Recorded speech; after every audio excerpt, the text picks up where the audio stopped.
الحمد لله نحمده ونستعينه ونستغفره ونؤمن به ونتوكل عليه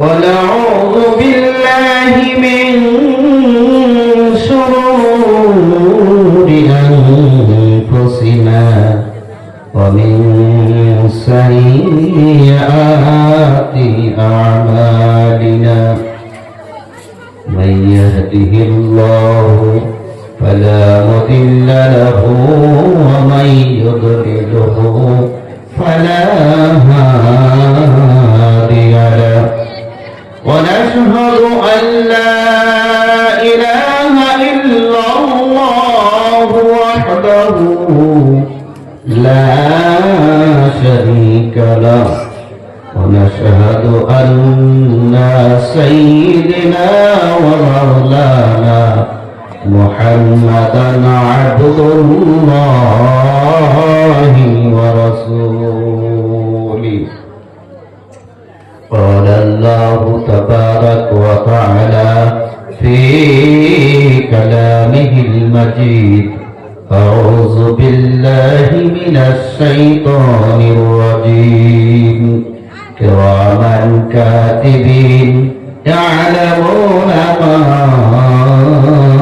تفعلون وقال الله تعالى في شأن حبيبه أعوذ بالله من الشيطان الرجيم إن الله وملائكته يصلون على النبي يا أيها الذين آمنوا صلوا عليه وسلموا تسليما اللهم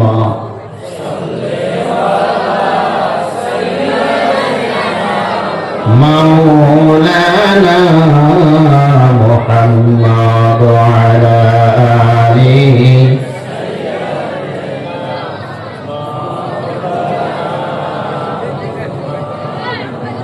আওয়াজ করে বলি আল্লাহুম্মা সাল্লি আলা সাইয়্যিদিনা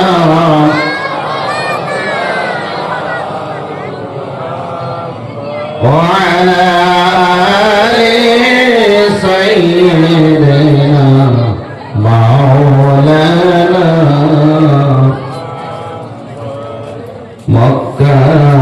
মক্কাবাসীর সবাই বলে আজ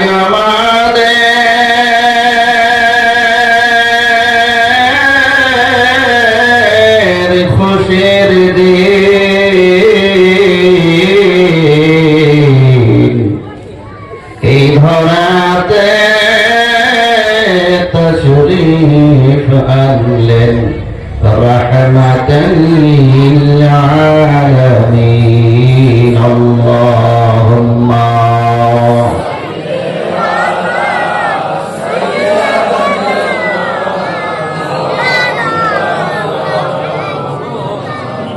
وعلى آل سيدنا مولانا محمد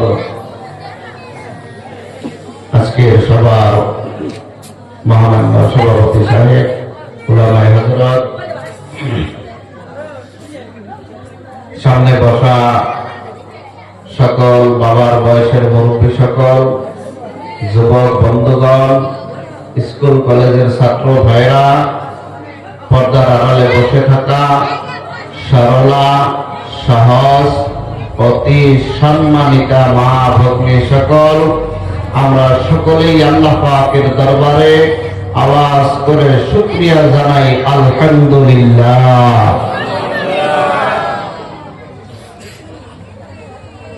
মহানবী সাল্লাল্লাহু আলাইহি ওয়াসাল্লামের প্রতি দরুদ ও সালাম সাল্লাল্লাহু আলাইহি ওয়াসাল্লাম।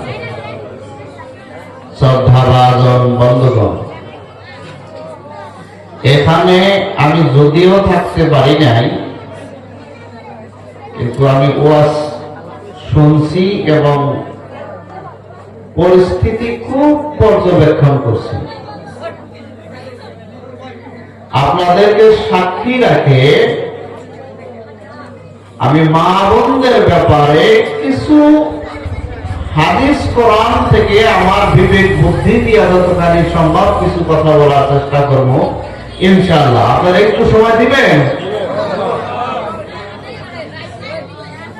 ব্যস্ত বুজুর্গ, এই পৃথিবীর ময়দানটা আমাদের জন্য খুব কঠিন একটা জায়গা, আর মুমিনদের জন্য হাসরের ময়দানটা খুব সহজ একটা জায়গা। সুবহানাল্লাহ।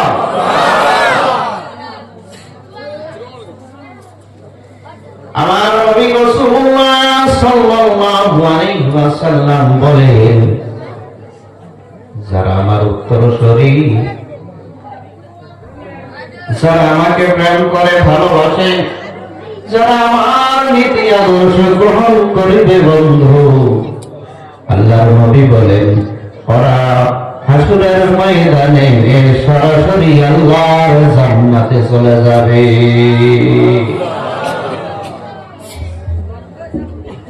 আর যে সকল মানুষ আমাকে অনুসরণ করবে না, আমার দিন মানবে না, আবু জেহেলের নীতি নিয়ম ধারণ করবে, শয়তানের আচরণ যাদের মধ্যে থাকবে, কিয়ামতের ময়দানে ওদের কোনো হিসাব হবে না, ওরা সোজাসুজি জাহান্নামের মধ্যে যাবে। বলুন নাউযুবিল্লাহ। আমার ভাইরা, প্রিয় নবী মুহাম্মদুর রাসূলুল্লাহ সাল্লাল্লাহু আলাইহি ওয়াসাল্লামকে মক্কার মানুষেরা সত্যবাদী হিসাবে বিশ্বাস করতেন, আর সত্যবাদী থাকার জন্য মক্কার সমস্ত মানুষ মুহাম্মদ সাল্লাল্লাহু আলাইহি ওয়াসাল্লামকে সাদিক বলে ডাকতেন। বলুন সুবহানাল্লাহ। ন্যায় নীতি পরায়ণ ভালো ছিলেন, সবার সাথে আদর্শ ভালো ছিলেন, ব্যবহার ভালো ছিলেন, মানুষের বিপদে আপদে নবীজি পাশে দাঁড়াইতেন, প্রত্যেক রকমের মুসিবতের সামনে নবীজি পাশে দাঁড়াইতেন, মানুষ অসুবিধায় পড়ার সঙ্গে সঙ্গে নবীজি পাশে দাঁড়াইতেন। এই জন্য মক্কার মানুষেরা নবীজির নাম দিতেন আলামিন। জোরে জোরে বলুন মারহাবা। আমার বন্ধুগণ, বিশ্ব নবী রাসূলুল্লাহ সাল্লাল্লাহু আলাইহি ওয়াসাল্লাম মদিনা হিজরত করার পর আমার যখন মক্কায় প্রবেশ করলেন, মক্কাকে জয় করার জন্য যখন মক্কায় প্রবেশ করলেন, মক্কার মানুষেরা মদিনা থেকে যখন 10,000 সাহাবী নিয়ে রাসূলুল্লাহ সাল্লাল্লাহু আলাইহি ওয়াসাল্লাম মক্কায় প্রবেশ করবেন, এমন মুহূর্তে মক্কার কিছু কিছু মানুষ, ভয়াতুর মানুষ, নবীকে ভয় পায়া মক্কা ছাইরা পলায়া যাওয়া শুরু করলো। আমার বন্ধুগণ, যখন মক্কার মানুষ পলায়া যাওয়া শুরু করলো, নবীজি এমন একটা আদর্শবান মানুষ, এত সুন্দর মানুষ, একদিনের একটা ঘটনা, একটা বুড়ি একটা বড় টোপলা নিয়ে মক্কা থেকে পলায়া যাওয়া শুরু করেছে। মুহাম্মদ সাল্লাল্লাহু আলাইহি ওয়াসাল্লামের সামনে পড়ে গেছে। মুহাম্মদ রাসূলুল্লাহ বলতেছে, বুড়িমা তুমি কোথায় যাও? এই বুড়িমা বলতেছে, ও বেটা, মুহাম্মদ নামের একটা মানুষ বলে মক্কায় ঢুকছে, যার ভয়ে আমি মক্কা ছাইরা পলায়া গেতেছি। আমার বন্ধুগণ, এই বুড়ি বলতেছে মুহাম্মদের ভয়ে আমি এ জায়গায় থাকতে পারবো না। এইবার মুহাম্মদ সাল্লাল্লাহু আলাইহি সাল্লাম নিজেই বলতেছে বুড়িমা তুমি কোথায় যাবা, তোমার রাস্তা কোনটা? বুড়িমা বলতেছে এই রাস্তা দিয়ে আমি পাহাড়ের উপর দিয়া যায়া এই মক্কার ভূমি ছাইরা আমি চিরতরে পলায়ন করতেছি, যাতে করে মুহাম্মদ নামের ওই মানুষটা আমাকে মারতে না পারে, ধ্বংস করতে না পারে। মুহাম্মদ সাল্লাল্লাহু আলাইহি সাল্লাম বলতেছে বুড়িমা তোমার টোপলাটা আমারে দাও, তোমার রাস্তা আমি আগায়া দিয়ে আসি। এরকম আদর্শ ছিলেন আমার নবীর।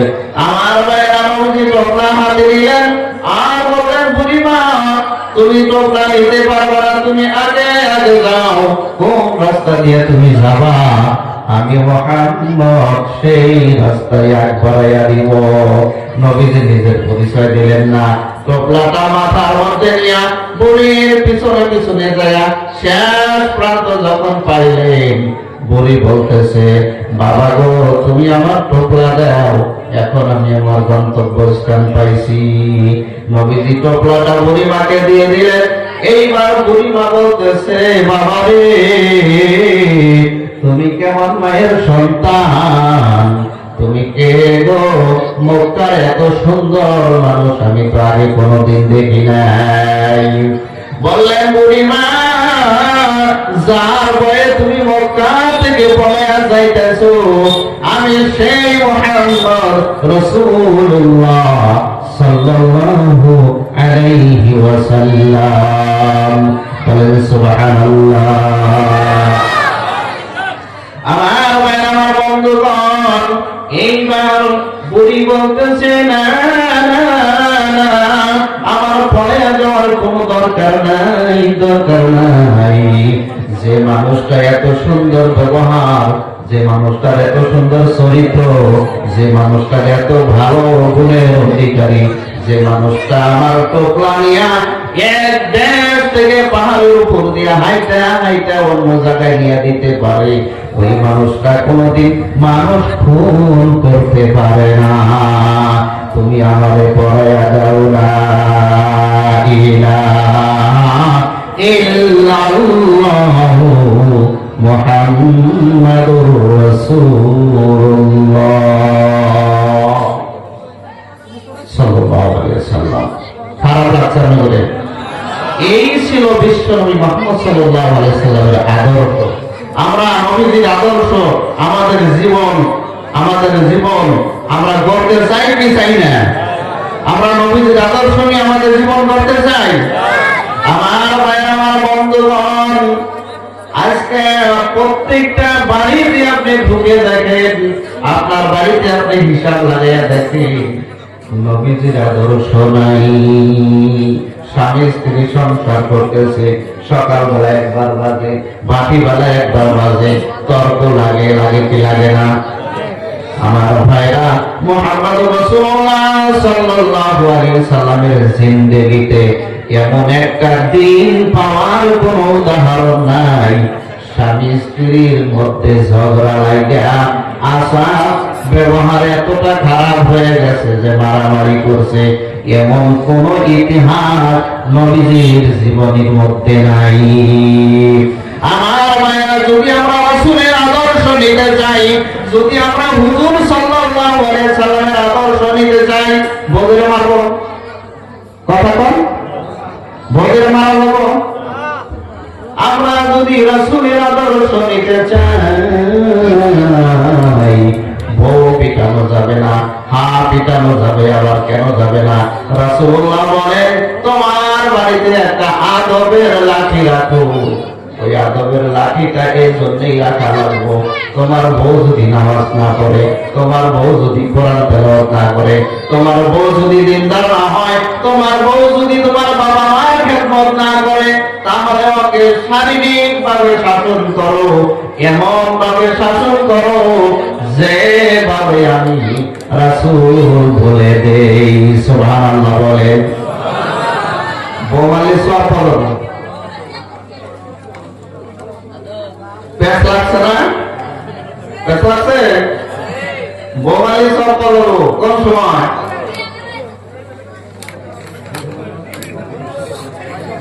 বউ নামাজ পড়ে না, কোরআন পড়া শিখাইছেন, কোরআন পড়ে না। বউ কোরআনের হাফেজা, কোরআন তেলাওয়াত করে না। বউ ইসলামের বিধান মানে না।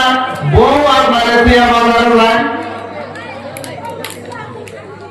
আপনার বউ আপনার দিয়া খালি 420 মারায় মোবাইলে কয় হ্যালো, জামাইরে দিয়া দেওরে কয় হ্যালো, আর দেওর কয় ভাবি আমার বউ আমার কাছে ভালো লাগে না, তোমার কাছে বেশি মজা। এই দুইজনের মধ্যে যদি বেজাল থাকে, গোটা তো ঠিক মতে খাবো। এটাই তো স্বাভাবিক নাকি কন? হ্যাঁ, আমার বেটা আমার বন্ধুগণ, ভেদর সতীর মা বলে একটাও সন্তলি বাজার যায় না, গ্যারান্টি আছে। আমার ভাই আমার বন্ধুগণ, যদি নবীজির আদর্শ বাড়ির ভিতরে থাকে, যদি কোন মহিলা কোরআন তেলাওয়াত করে, যদি কোন মহিলা পাঁচটিখানা নামাজ পড়ে, যদি কোন মহিলা সকালে উঠা বিসমিল্লাহ বলে ঘর ঝাড়ু দেওয়া শুরু করে, যদি কোন মহিলা সকালে উঠা ফজরের নামাজ পড়ে, কোরআন পড়ে, ওই মহিলা স্বামীর বিনা অনুমতিতে বাড়ির দরজার বাইরে কোনদিন যাবে না। আপনারা খবর না থাকবেন। আমার ভাইরা আমার বন্ধুগণ, আবার বউরে ভালোবাসা দিতে দিতে আপনার বউ আপনি নষ্ট করছেন। শেষ সময় বউরে দোষাদোষি করলে কাজ হবো না। বিয়া করে না ফিরুনের দিন একবারে 70,000 টাকা দিয়া মোবাইল নাকি ট্যাবলেট বানাইছোটা কিনা দিচ্ছেন, ওই যে আইফোন। এখন বউ ফিরুনির দিন থেকে দেওয়ারের হাতে পিড়ে, মামা তো দেওয়ার, ফুবা তো দেওয়ার, খালা তো দেওয়ার, কত দেওয়ার, দেওয়ারের গোষ্ঠী খিলেন। ও মা ও বোন, স্বামীর সাথে যদি কথা কয়া তোমার ভালো লাগে না, মনে করবা তুমি জাহান্নামী নারী। এই কথা রমজান নবী বলে নাই, এই কথা মুহাম্মদুর রাসূলুল্লাহ সাল্লাল্লাহু আলাইহি ওয়াসাল্লাম 1455 বছর বয়সের আগে আল্লাহ রাসূল সাল্লাল্লাহু আলাইহি ওয়াসাল্লাম বর্ণনা করেছেন, যে মহিলাটা স্বামীর সাথে মিষ্টি ভালোবাসা দিয়ে কথা বলতে পারে না, ওই মহিলাটা জাহান্নামী মহিলা। আমার ভাইয়া, স্বামী স্ত্রীর সম্পর্ক মধুর সম্পর্ক থাকা রাখবো, স্বামী স্ত্রীর সম্পর্ক ভালোবাসার সম্পর্ক থাকা রাখবো। আমার নবী রাসূলুল্লাহ সাল্লাল্লাহু আলাইহি ওয়াসাল্লাম যখন দেখতেন নিজের স্ত্রী মা আয়েশা পানি পান করতেছে, কি পান করতেছে, নবীজি ছায়া ছায়া দেখতেন খাদিজা এবং আয়েশা কোন গ্লাস দিয়ে পানি পান করতেছে, নবী ছায়া দেখতেন, তাকায়া দেখতেন। আর যখন তাকায়া তাকায়া দেখতেন কোনটা গ্লাস দিয়ে পানি পান করলো, ওই গ্লাসটা নবীজি হাতে নিতেন আর লক্ষ্য করে দেখতেন পানি পান করার পরে কিন্তু গ্লাসের মধ্যে ঠোঁটের একটা ছাপ লাগা যায়, যায় কি যায় না? আমার ভাইরা, মা আয়েশা যে জায়গায় ঠোঁট লাগাইয়া পানি পান করতেন, নবীজির আদর্শ ছিল ওই মা আয়েশার ঠোঁট লাগানো জায়গার মধ্যে নবীজির ঠোঁট মোবারক লাগাইয়া পানি পান করত। জোরে জোরে বলেন সুবহানাল্লাহ। আমার ভাইরা আমার বন্ধুগণ, বেদর শরীর প্রত্যেকটা মানুষ এরকম আছে, বউরে আদর করে সারা জীবন নিজের আইডা ভাত খিলাইল, জীবনেও বউ আইডা ভাত খাই না এমন পুরুষ বেদর যদি নাই। আমি যদি এখন ওয়াজ করি আমার তোকে খাইলেই পারবেন, তাই না? আমি যখন 200 কিলোমিটার ফাইল ওয়াজ করবো ঠিক আছে, আমার ওয়াজ দিন না। একবার যদি যখন খাই একটা সময় করি আমাদের পরের বছর 10টা প্রোগ্রাম করি, কিন্তু না আছে আমার কোনো ইউটিউব চ্যানেল, না আছে আমার কোনো সোশ্যাল মিডিয়া। আমি সাদা সিধা মানুষ, কালা মানুষ, বক্তা হলে একটু চর্চা করা লাগে, সুন্দর চাবো লাগে।